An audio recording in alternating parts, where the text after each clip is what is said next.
Hey, what's up? I'm HypeHype. I play games, make games, and everything in between. And today we are checking out Banana Maze by HypeHype. We're going to analyze the game, and then we're going to go into seeing how it was made. And finally, we're going to get a high score. Banana Maze was made with HypeHype, a dope app that's free and lets you make and play games all on your mobile phone, tablet, or desktop browser. App is in early access, so you have to go to hypehype.com. Fill out a form. You'll receive an email within 24 hours on iOS or Android devices. All games on the app are created by players like you and me. Kind of like Core or Roblox, but for hyper casual games. So those simple games that are a lot of fun to play, and if you're like me, you like to get the high score, which is what we're going to do today. Before we jump into analyzing this game, click the bottom right icon to take a look at the hierarchy of remixes. The original Banana Maze was by Froggy.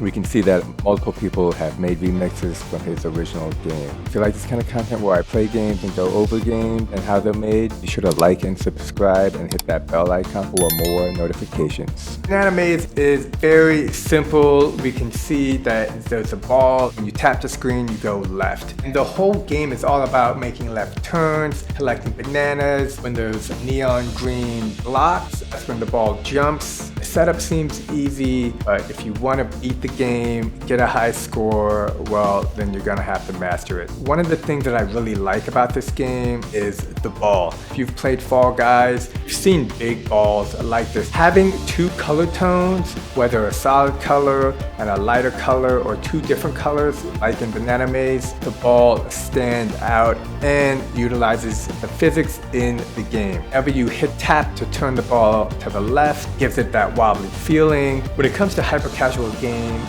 it's always helpful to have set instructions at the very beginning, which is what HypeHype did here when it says tap to turn left. And next we can see that it says eat the bananas to lower the time. We know that instantly when starting this game that there is a time constraint. When the ball gets the banana, that time goes down. Not sure if the same thing happens when it comes to eating the apple. Take a look and see. The banana does about 1 second, and it looks like that the apple does about the same thing. Take a look at the leaderboard for Banana Maze. We got HypeHype at the top. If you're new to HypeHype, you will see HypeHype at the top of a lot of leaderboards. And if your game has any loopholes, or some people call cheese, he'll find it. It will help you learn to be a better game developer. He found one of my loopholes in the game. I totally fixed it. And this is basically like troubleshooting with the community. Everyone here likes to make and play games. Some cool things to notice. Every time the ball gets a banana or an apple, there's a cool particle effect. We'll go into how that was done later. While you can only tap to let the ball move left, it's going up and down these long rectangles, navigating through a banana maze. It does look like there's some possibilities to almost make shortcuts that would take finesse. Overall, the game has about 4 different stages that you have to advance to, and you get there by jumping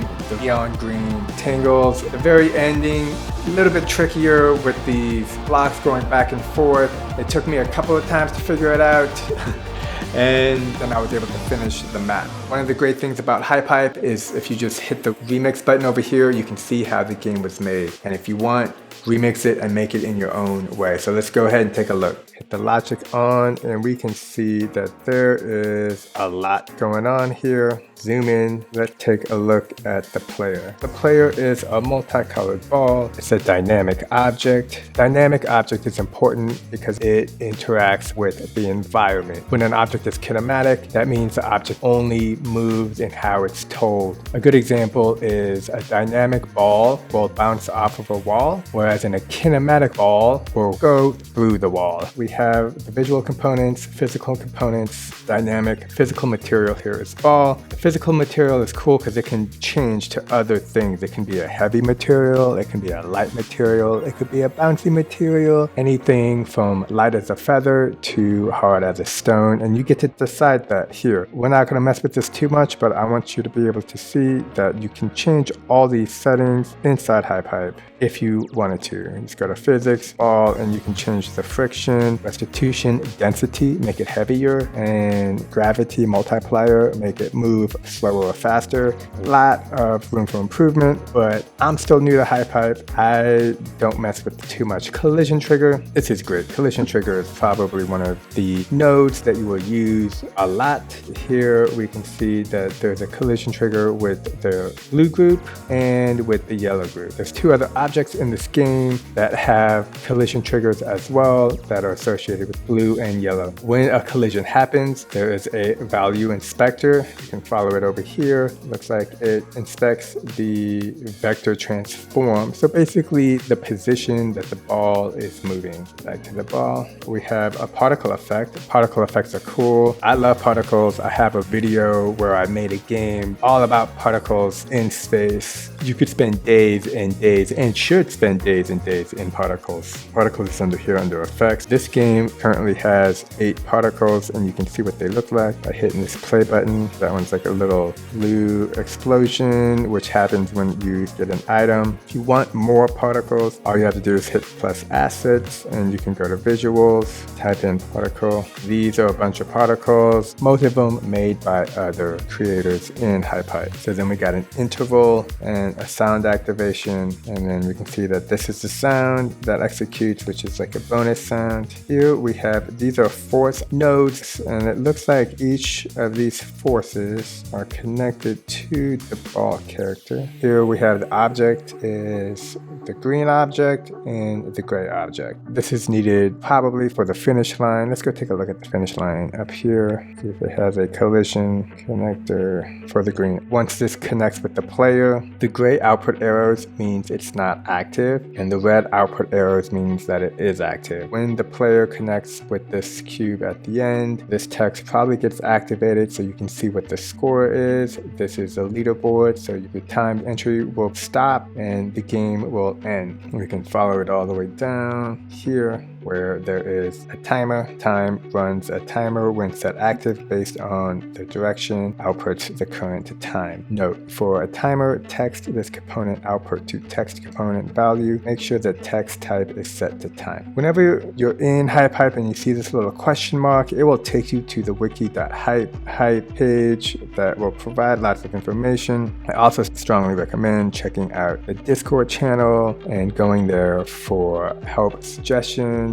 People there will help you out, but they will not make a game for you. That is your job should you choose to accept the mission. This is cool. This is a vibration, also called haptic feedback, and this works more on your phone. This is a button. We know that this button only causes the player to move left. We can follow it here on start, enable. It looks like there is a timer that is activated when you press the button and an output variable. Here we can see that the timer is off. So when the button is pressed, this timer is turned on and the game begins. Equal symbol is the variable node, and that connects to the compare node. Both of these nodes are used a lot in HypeHype. The variable component can hold a value and pass it along to other components when executed. The compare component compares two values performing functions based on the results. Executes a comparison operator between two values, which triggers either the true output or false output based in the results. Combining these two lets you do a lot in HypeHype, basically sending a number from one component to another component. We can see that there are 4 compare values, which are these noted here. All these are active, so let's see what this one is. Use calculated value. It looks like every time you press the button, it is keeping track of a number. And then that number decides which direction it goes. When you press the button, value output, look at that, 1. Oh, I called it. We did a little bit of backtracking and we can see pressing the button sends the value of 1, goes here, which causes it to move in Z direction. Output value 1. 1 and 1 is equal. When you tap the button, it causes it to move left. The values are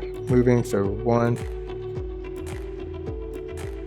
And then from 4 it goes back to 1. and rinse and repeat. Let's take a look at force up here. Force applies physical force to a physical object. There are many ways to move objects in HypeHype, and this is one of them. The force component physically moves objects in the game world. Think of it as pushing or pulling the object. The amount of force applied and for how long will determine how quickly the object moves. The physical material of the object will determine how much force is needed to move them. Cool, and then here's some cool diagrams and some basic explanation into the parameters, some related videos for more information, and helpful example use case scenarios. When you tap this button, you either get a 1, a 2, a 3, or a 4, and all of those determine how the object moves. I'm not sure what this amount over here is. Let's see if these other ones have it as well. Okay, they do. It could just be a random number. I'm gonna multiply it by 2, see what happens.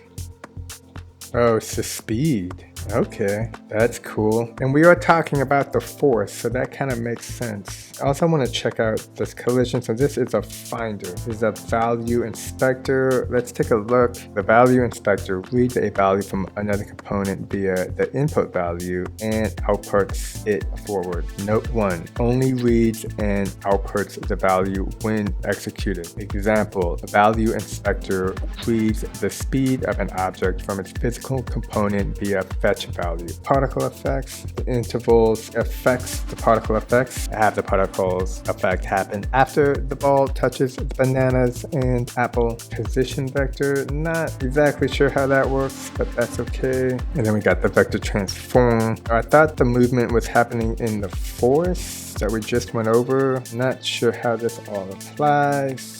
And we can see that the only object selected is the gray, so I'm not sure. Let's take a look at this object. This is the collision trigger. The green is for the player. But when the player touches this box, text will appear. And that text is, zoom in a little bit, eat bananas to lower the time. We can see it's not visible. It only becomes visible when the player touches the collision. It will turn the text to be visible. And then the vector transform, set to self, lowered down to y of -1. And now it's on. Without the vector transform, the text would be floating in the air. I don't see a place to put the XY coordinates, so yeah, this one's about right. Let's take a look at these bananas. The bananas are probably similar to the apples. We got physical, destroyer, simple animation, collision trigger, music player, and the object. All these nodes are logic pieces. You can put these logic pieces inside of the object, put it over here, or you can go into the object itself and select this plus button and add a collision trigger. Here, see, we just added another one. There's lots of ways to do things in HypeHype. It can be overwhelming, but it can also be simple. That's kind of the territory when it comes to hyper-casual games, is it's simple and complex at the same time. So let's take a look at this level. We're going around here. Biggest thing to keep track of is knowing the Y coordinates. So we can see all these are on Y.5217. Here we have this block, and it's just a regular block, and it's just slowly moving down. We got some more bananas. Destroy. It is causing itself to destroy, probably from this collision trigger. Yep. If there's a collision trigger with the gray, which is what the character has set up over here, the object, we can see that there's a gray and a green. We'll often see green used for the characters in HypeHype, but any of these colors can be used. When this banana comes into contact with the ball, it gets destroyed and the sound gets played. And then we have the simple animations. Simple animations, quick way of adding simple visual only animations to an object. Here we can see that there's just a list of certain things like rotate, swing X, and swing Y. Let's see what hover looks like looking up at the top left. And there we can see it's just rolling up and going down. Other things on this map, we have the famous green jumping cube. When the ball touches this cube, it jumps up. And let's take a look, see what here. Oh, look at this force. We can see that it is pointing in the direction that the character flies. Notice that it is outside of the object. Special thanks to Sticky and Shogun for helping explain how the physics on the green cube works. We can see that there is a collision target, and then the force here is target. When the character, which has a gray collision group, touches the force, since since this output says broken, let's redo it and we can see how it's set up. So delete on collision trigger, activate this force, which is shooting off at a 45 degree at the target. Now that target means whatever object touches this object. And in this game, it's the character ball. We see that it's a red line. We want to change it to a gray line. On the collision start, both signals are gray. The interval output is on, and we can see that when the player collides with the green cube, there is an interval of 0.2 seconds, and then the player is tossed into the air by the force. And it works.